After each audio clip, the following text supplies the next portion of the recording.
ময়মনসিংহ জেলা গফরগাঁও উপজেলা পাগলা থানা মশাখালী ইউনিয়নে বলদি বাজারে বিজয় দিবস ও তারেক রহমান প্রত্যাবর্তন উপলক্ষে বলদি যুব সমাজের উদ্যোগে মিনি ক্রিকেট টুর্নামেন্ট ও বাউল গান অনুষ্ঠিত হয়েছে। শুক্রবার সন্ধ্যা থেকে সারা রাত ব্যাপী ব্যাপক আয়োজনের মধ্য দিয়ে অনুষ্ঠানটি পালিত হয়। বিভিন্ন স্থান থেকে শিল্পীরা মন মাতানো গান গেয়ে আনন্দ দিয়েছে। দর্শকরা মন মাতানো গান শুনে অনেক আনন্দিত এবং মন দিয়ে উপভোগ করেছেন। অনুষ্ঠানে সভাপতিত্ব করেন ময়মনসিংহ জেলা প্রজন্ম দলের সাবেক যুগ্ম আহ্বায়ক রফিক সরকার। অনুষ্ঠানে প্রধান অতিথি হিসেবে উপস্থিত ছিলেন পাগলা থানা বিএনপির সাবেক আহ্বায়ক কমিটির সদস্য, বিশিষ্ট সমাজসেবক ও মশাখালী ইউনিয়ন পরিষদের সাবেক ইউপি সদস্য ফেরদৌস আলম মৃধা।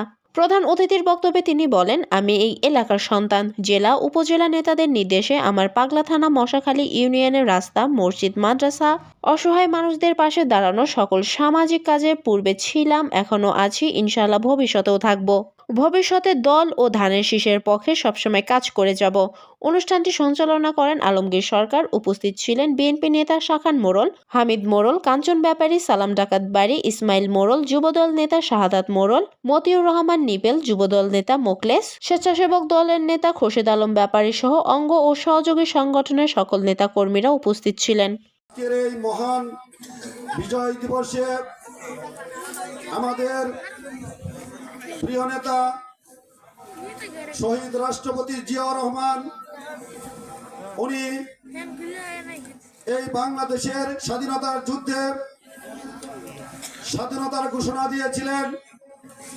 তার মধ্য দিয়ে একটি যুদ্ধ বিদ্রোহ বিধ্বস্ত দেশকে তিনি স্বনির্ভর বাংলাদেশে রূপান্তরিত করেছিলেন।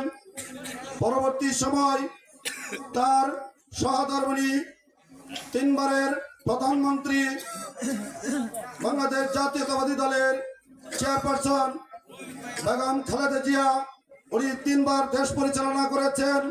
সেই পরিচালনার মধ্য দিয়ে এই দেশে নারীদের শিক্ষা এবং অবৈতনিক করেছিলেন এবং মুক্তিযোদ্ধা ভাতা, বিভিন্ন প্রোগ্রাম এবং কৃষিতে স্বনির্ভর, শিক্ষাতে স্বনির্ভর এবং বিপ্লব ঘটিয়েছিলেন জিয়া রহমানের 19 দফা কর্মসূচির বাস্তবায়নের মাধ্যমে।